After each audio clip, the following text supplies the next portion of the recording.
want to circle back to that earliest musical influence question where, and OG Room Sixers, what's coming. We're going to hop in our little time machine and we're going to go back and talk to little you that said, wait, I didn't ask that question. Oh my God, I got distracted. Sorry. Hit the rewind button. Whoopsies.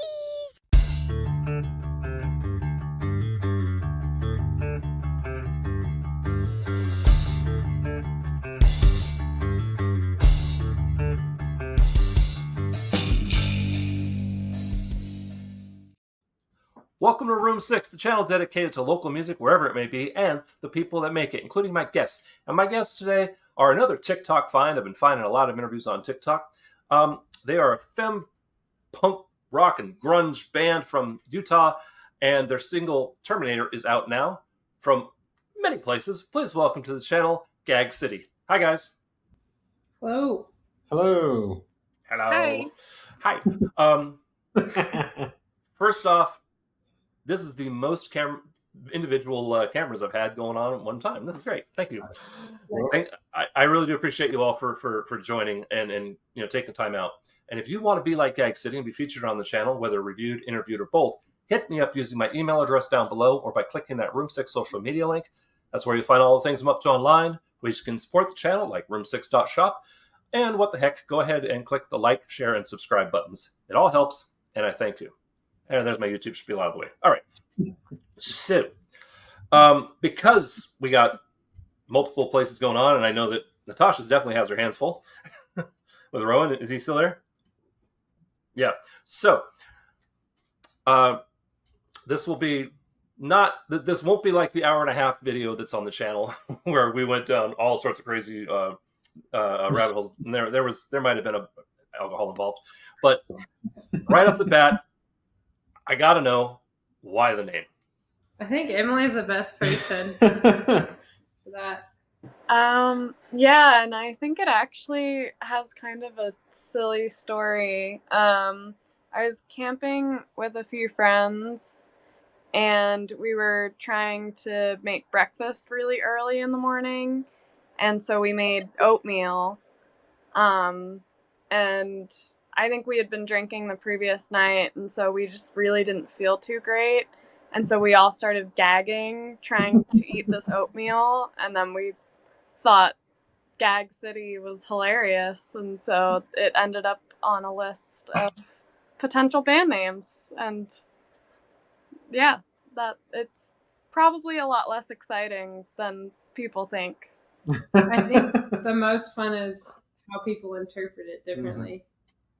Definitely. I honestly, visions of ball gags popped in my head.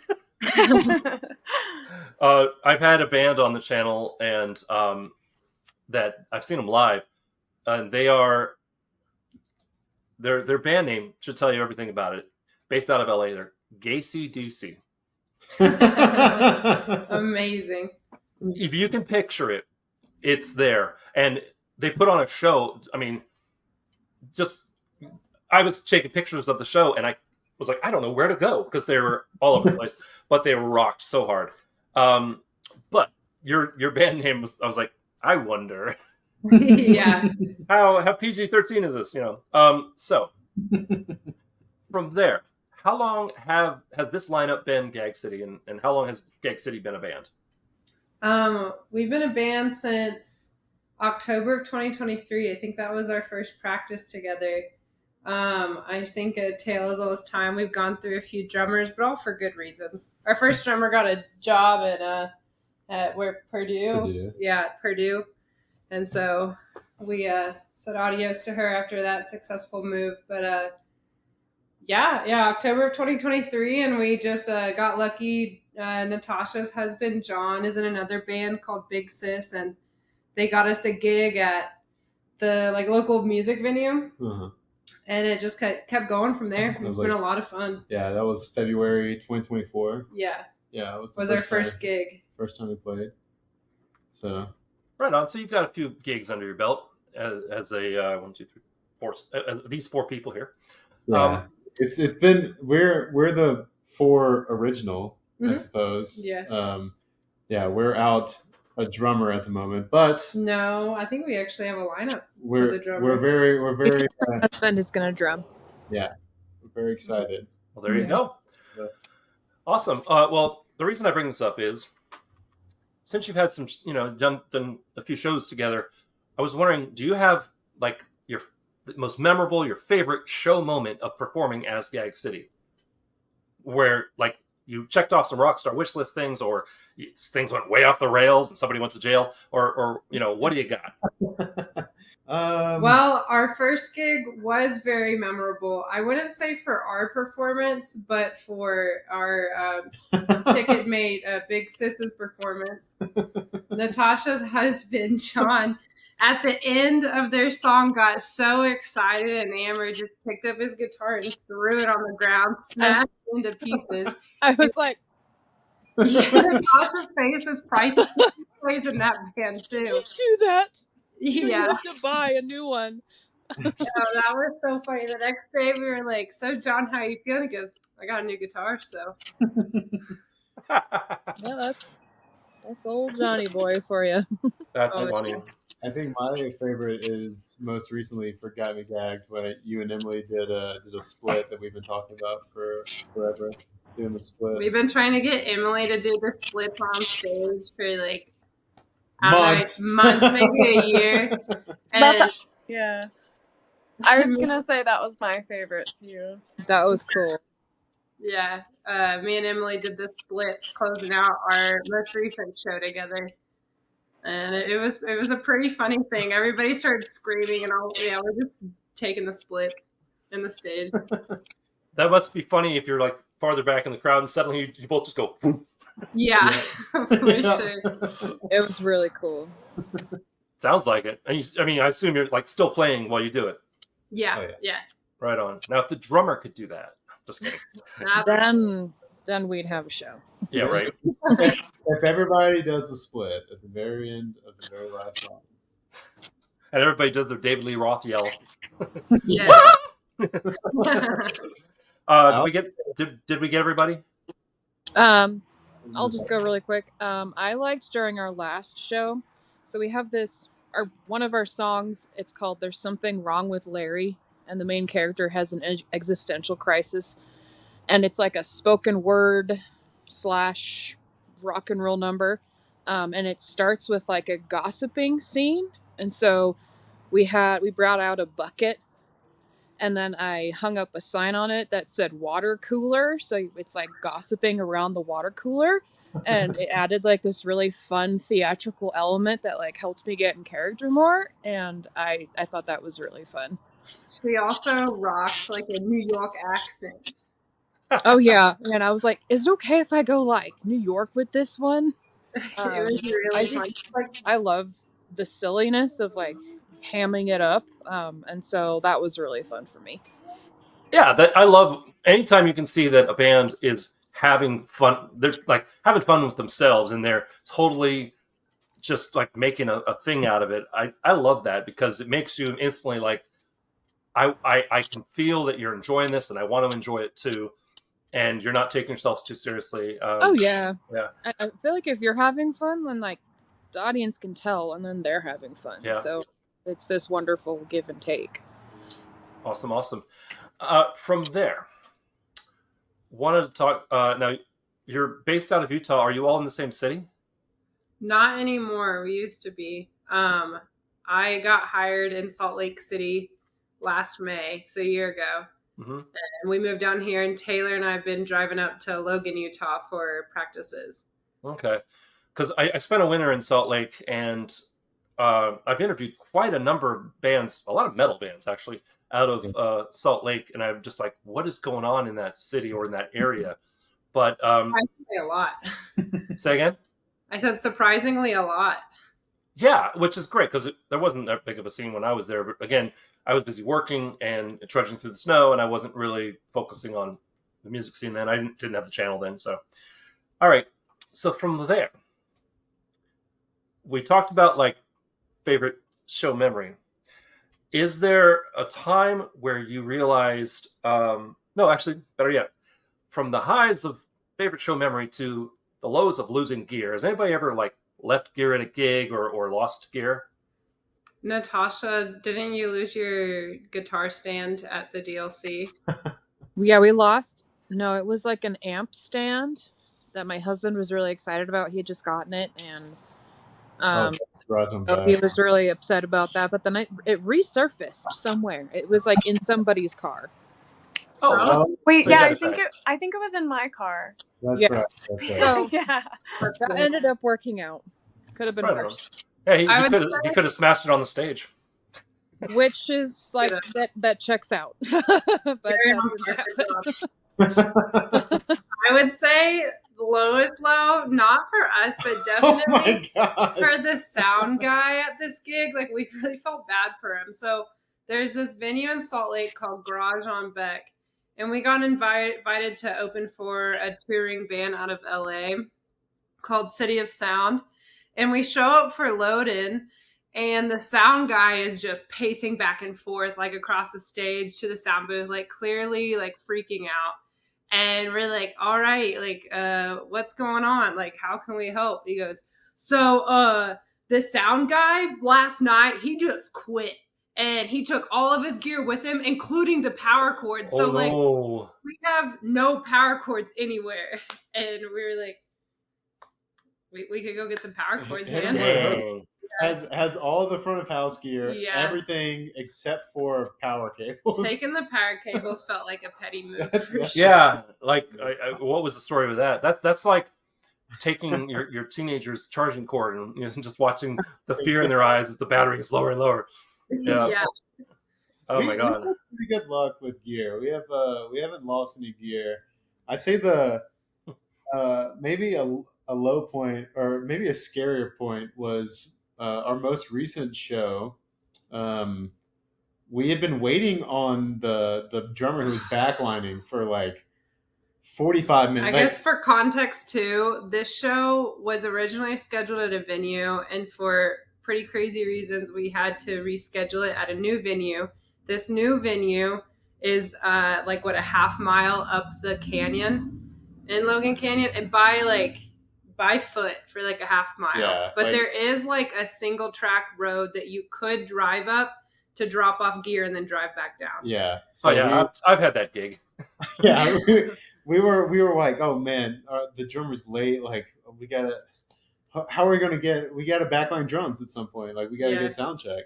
Mm-hmm. And we see the drummer's partner starts walking up, and they had driven their car down the opposite side. Like, this was a single track trail on both sides, and the other side was too narrow to fit a car, and somehow they had fit a car down there. They fit like what kind of car? It was a Nissan Xterra. They fit, and there was a gate there, and they were like, "Hey, can you open this gate?" Well, turns out it was a Forest Service gate, and all the Forest Service members in Logan Canyon were let go from Doge, and there's no person in the entire state of Utah that has the lock or the key to this lock. So we had to figure out how to back this car, because there's no way to turn around. I mean, it's literally this wide. I mean, it's crazy how these people drove this car down this road. They're like near tears. They're like, "Why did you tell me to go this way?" I was like, "I didn't. Like, I don't know why I went this way." It was not wild. They're like, my car, like one of my tires was hanging off the edge at one point. Yeah. I'm like, I don't know why you kept going. Like, one side was a mountain, the other side was a ravine into a river. Did they not have a phone? Yeah, you know what?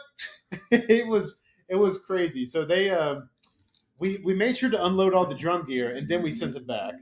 Yeah, that was the craziest thing I think that's ever happened to me. Well, they couldn't. They were like too frazzled to take their car back, and thankfully we had two friends at the gig who were like, "Don't worry, we got this," and backed it like a whole what was like a mile. Yeah, it was ridiculous. Oh, and even better, the end of the story is great too, because they're backing up, and somebody is at the end of the trail is like taking pictures of the license plate. They're like, "You're not supposed to be here. You're not supposed to take cars here." And they're like, "Yeah, we know. No. Like, we're trying to leave." Like, they're gonna report us, So, and then they end up coming into our gig like paying. No, they paid. They paid. Okay.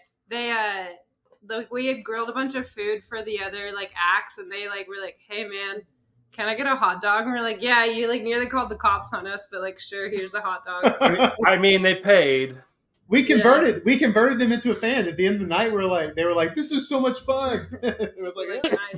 Yeah, so maybe think twice next time. Yeah. yeah. Hey, you can't park there. Yeah. I thought I had a good story.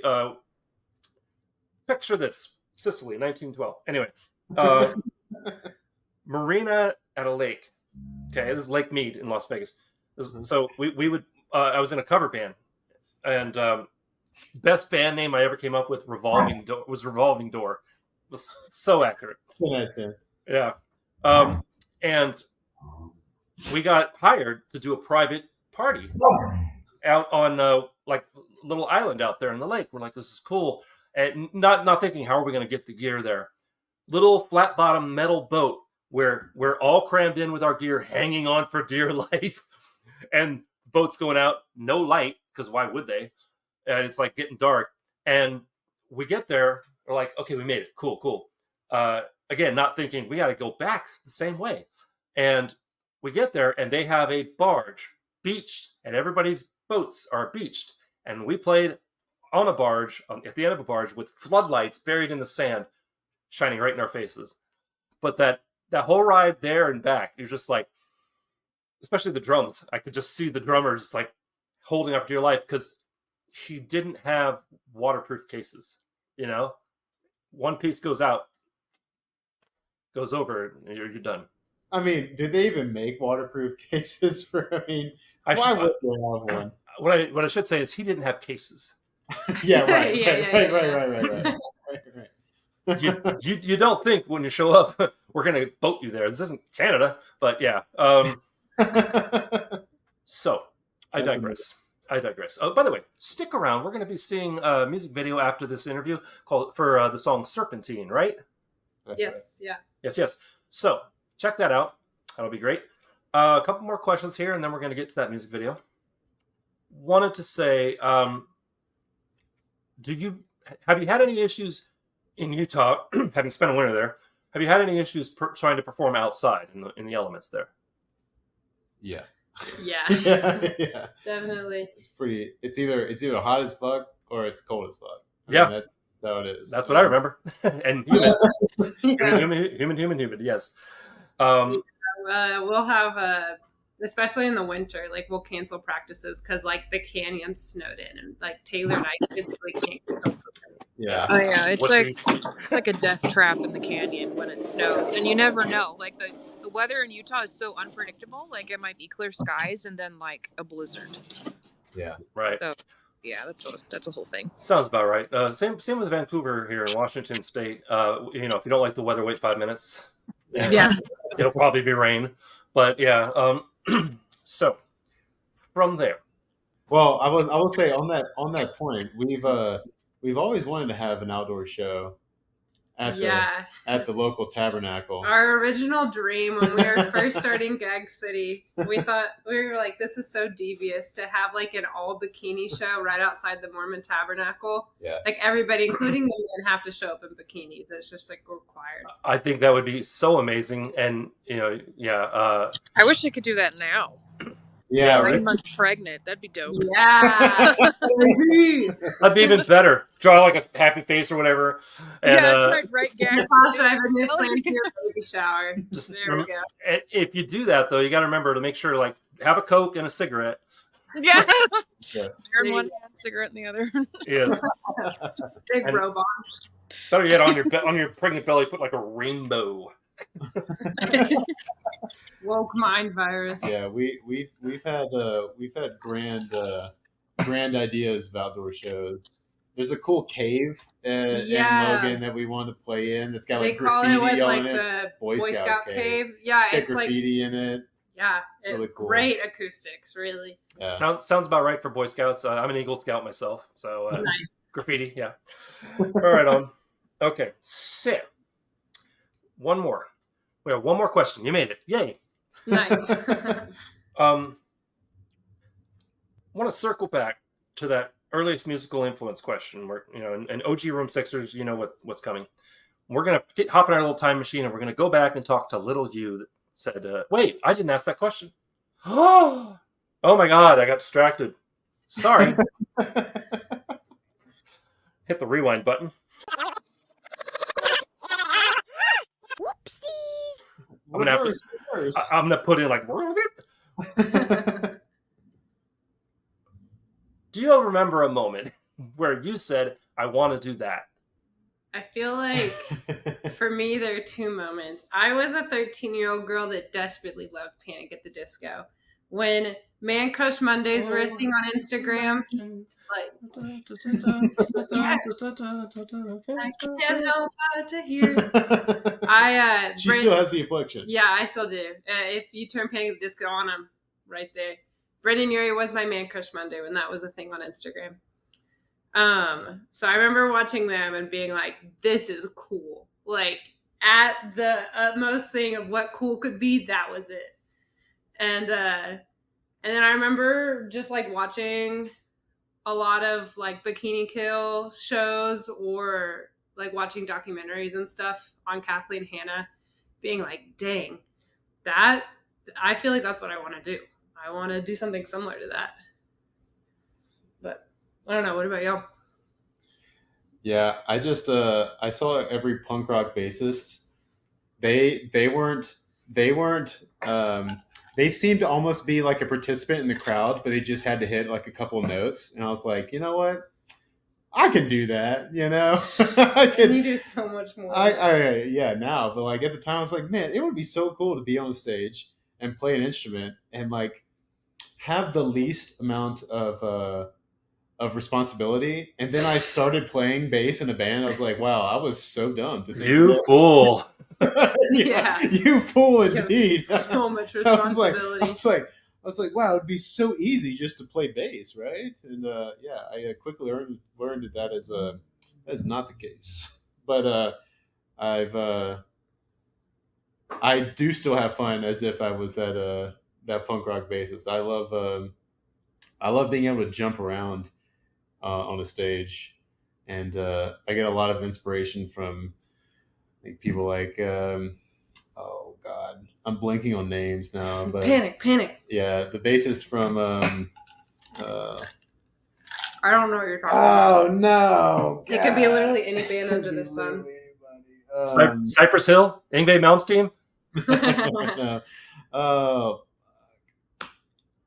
Tim. Tim. It's not Tim Crawford. No, it is Tim Crawford. Is it Tim Crawford? The bassist from. No, hold on. I'm just gonna look it up. Like, Yeah. I can't deal with this. I think it's been a whole minute of you just going, oh. It's all right. Viewers love that. Next. Oh, Tim Cumberbatch. Sure.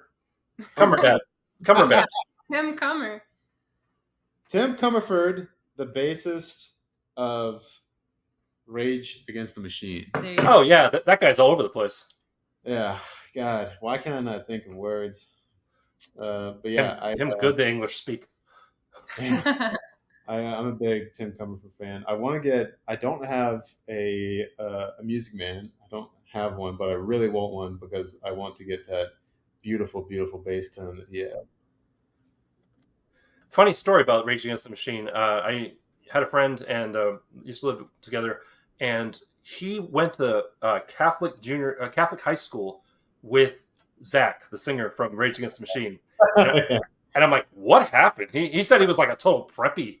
I mean, that makes so much sense in reality. I mean, if the either backstory is hooligan from the age of 2 or church fireboy. I mean that's the only two. That's the only two backstories for.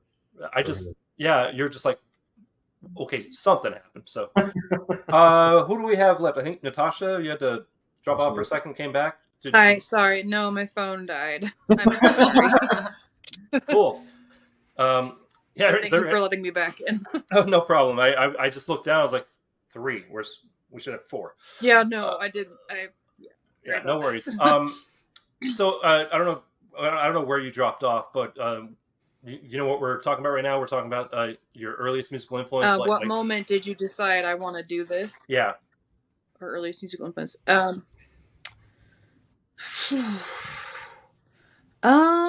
I just always knew that I wanted to perform. I remember being in like 8th grade, and I would stand there with like my hairbrush in my room when the radio was playing and a song would come on, and I would like pretend that I was singing live. So like I've always had it in me. Like Taylor Swift. As far as musical influences, I mean, I guess the video, you know, she wears shorts. Anyway, sorry, go ahead. Yeah. So I think I just kind of, as far as musical influences, it's kind of hard to pin down. I kind of just like go with the vibe of whatever the group is creating, and then I'll come up with a riff, and I'm like, how about this? And then it all kind of gels together. But I really didn't think I would like be in a band, let alone 2 bands, until I started taking guitar lessons from my husband. And then it kind of just like fell into my lap. It happened over maybe like my 7th drink on Halloween in 2023. And Ashley was like, do you want to be in my band? And I'm like, yeah, sounds pretty cool. So it just kind of like happened like on accident. But that's great. I've been trying to find ways to hang out with Natasha more, and I was like, you want to be in a band? That's a great way to hang out. And it's like one of the best impulse decisions I ever made. Natasha is also she was a theater major in college. She has a big love for theater, and that brings that like inspiration to the band a lot. Yeah, brings us up a notch in terms of our theatrics. That's for sure. That explains GAG City so much better. Yeah. Theater, am I right? Yeah. Yeah, well, maybe about like the whole mime thing going. So like 5 minutes, thank you. Anyway. Yeah. little Emily, flashback. What? I think Emily. Did you do it, Emily? Yeah. Yeah. I mean, for me, I'm like the polar opposite. I grew up with like terrible stage fright. Like I hated being the center of attention. I hated being on stage. If you ask any of my like childhood friends, they have really embarrassing memories of me like crying and running off of stages. So for me, it wasn't like wanting to perform. I think it was more the like wanting to create, and then the performing being the outcome. And like definitely I think I'm a lot better than I was as a child being on stage. It's still hard for me though. I definitely like find myself having to like wrestle with that a little bit, as like wanting to be a part of that feeling, and I want to feel it, and then like wrestling with it a little bit.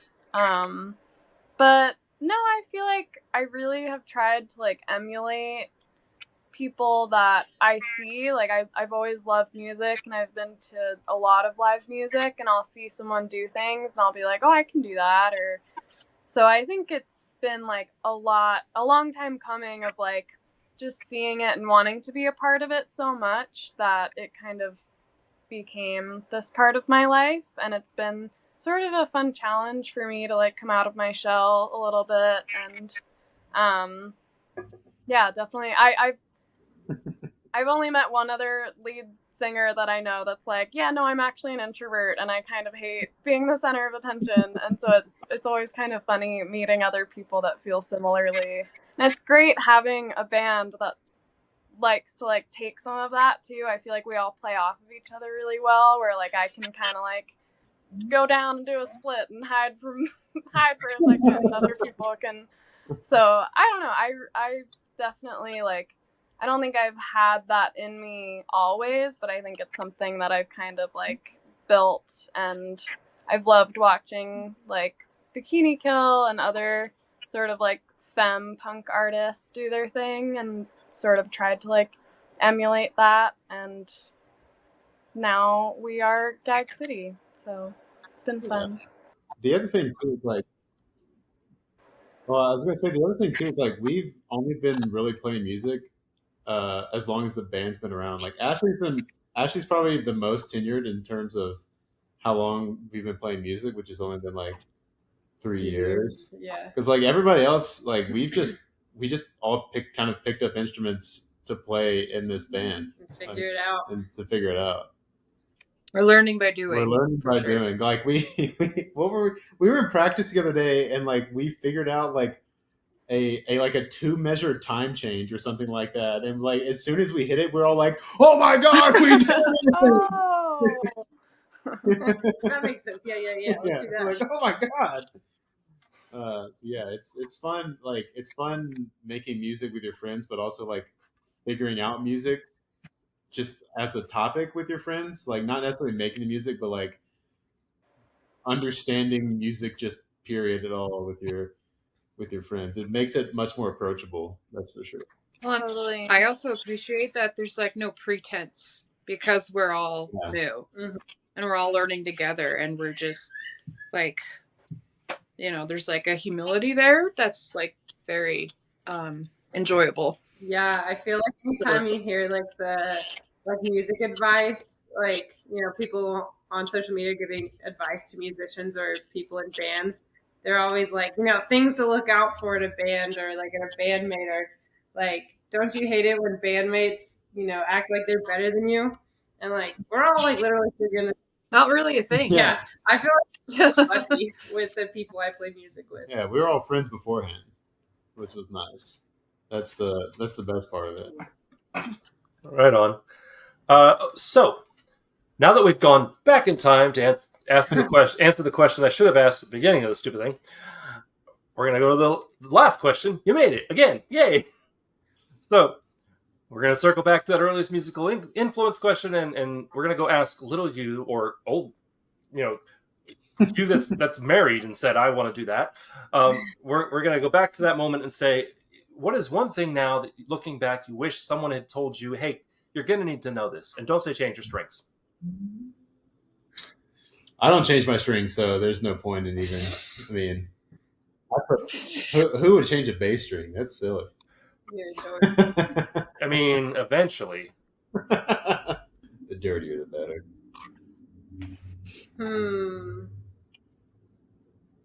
I think I would tell myself. I honestly, when we first started, I was like, we'll play this one show and then we'll never play again. Like, like not that I didn't think that we were good enough to like keep on doing it, but like it also takes it's 5 people, right? You have to get 5 people having the same motivation to do the same thing. And the same schedule. The same schedule. Like it's honestly like I would tell myself that it's gonna work out and it's gonna be fun. Like not that I had like a lot of anxiety about it, but I didn't see it as a thing that would keep on going. I didn't have any. Well, there's just so much uncertainty with like where we'd be working. Yeah, like where we would get a job. Yeah, like where would this go? And I would tell myself that relax. You're gonna have fun, and you're gonna get to play music with your friends, and you're going to get to do a lot of fun shows and meet a lot of fun people through those shows. Very nice. Next up.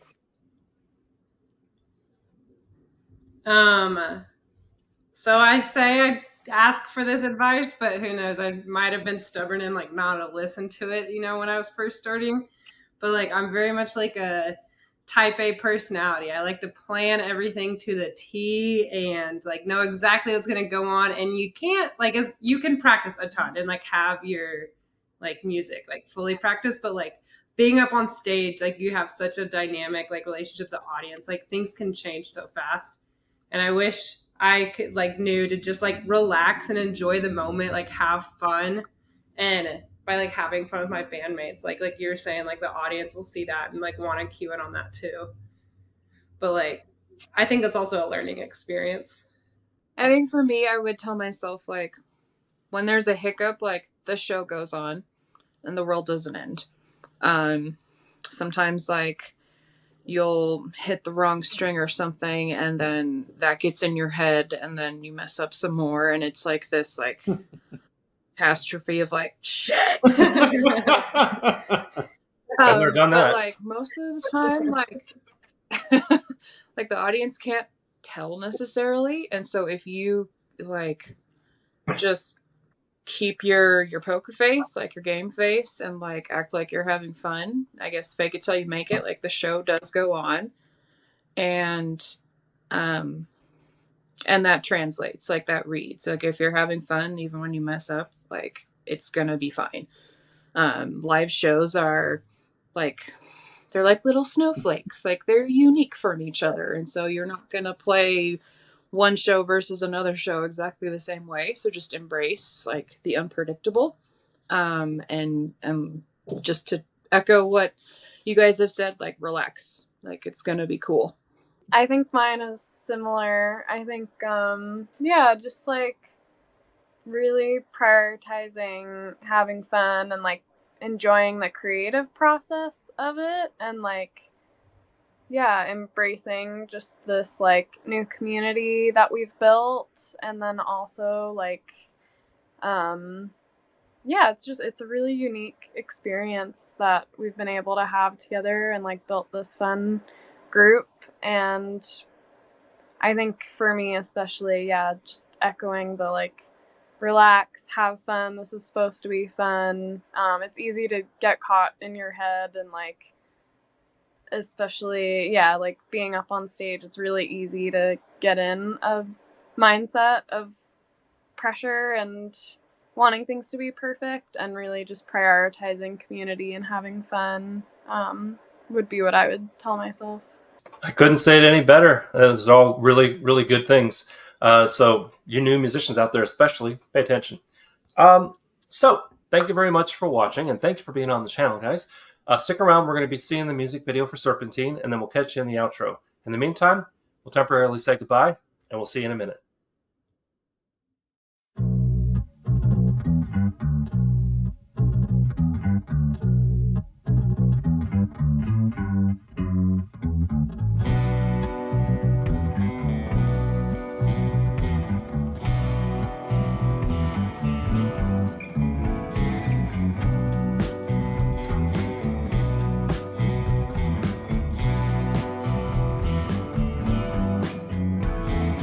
How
I want to thank GAG City for coming on the channel. It was a great interview and an awesome music video.